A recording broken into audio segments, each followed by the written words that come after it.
সাকিব আল হাসানরে নাকি মামলা দেওয়া হয়েছে, হত্যা মামলা। আসলেই কি দেশ সংস্কার হয়েছে?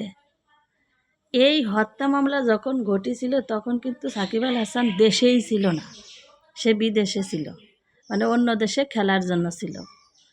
তারপরও তার নাম উঠাই দিয়ে তারে খেলা থেকে বাদ দেওয়ার চেষ্টা করতেছে।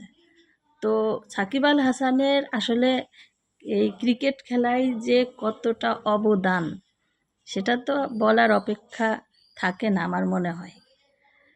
আমরা যারা সাকিব আল হাসানকে চিনি, যারা তার ভক্ত, সে রাজনীতিতে আসছে, আসলে তার রাজনীতিতে আসা বাধ্য করা হয়েছে।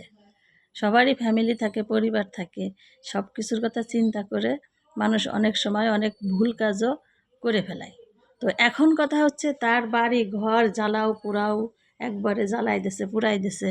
যাক, সে নির্বাচন করেছিল, 1 বছর সে ক্ষমতায় ছিল, তারপরে তো হাসিনা ম্যাডাম করে উড়ে চলে গেল তাদের সবাই রেখে। তো ওই যে বাড়ি ঘর তার পুরাই দিল, এইগুলো কিন্তু এই নির্বাচনের টাকায় করা না। অনেক আগেই তার খেলাধুলার টাকায়, তার ক্রিকেট খেলার টাকায়, তার বিজনেসের টাকায় ওই বাড়ি করা ছিল। তারপরেও বাঙালি আমরা কি করছি, তার বাড়িঘর পুরাই দিছি। যাক, সেটা গেল।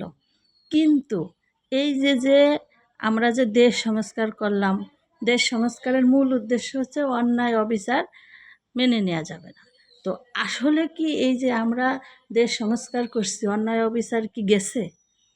তারে যে এই যে একটা মিথ্যা মামলায় জড়াইয়ে তারে এই যে খেলার থেকে বিতাড়িত করতেছে, কি হবে তার? তার তো কোটি কোটি সে কামাই নেছে, সে না খেললে তো তার কিচ্ছু যায় আসবে না। কিন্তু বাংলাদেশ ক্রিকেট দল একটা প্রতিভাবান, মানে সে এমন এমন রেকর্ড আছে যে অন্য কোনো খেলোয়াড় সেই রকম রেকর্ড তার জীবনে কোনো দিন এখনও করতে পারি নাই। করতে পারবে কি না সেটাও সন্দেহ আছে। বিশ্বের অলরাউন্ডার খেলোয়াড় হচ্ছে সাকিব আল হাসান। তো তারে মিথ্যা মামলায় জড়াইয়ে এগুলো করা হচ্ছে। তো আসলে কি দেশেরতে স্বৈরাচার সরছে, স্বৈরাচার গেছে? আমার তো মনে হয় না। এই 2-3 দিন এই নিউজটা দেখে খুব কষ্ট লাগতেছে আসলে।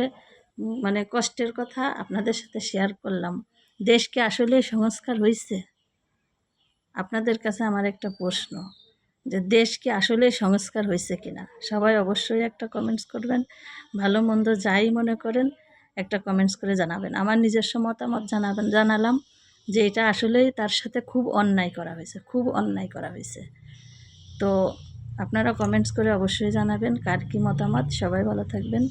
আল্লাহ হাফেজ।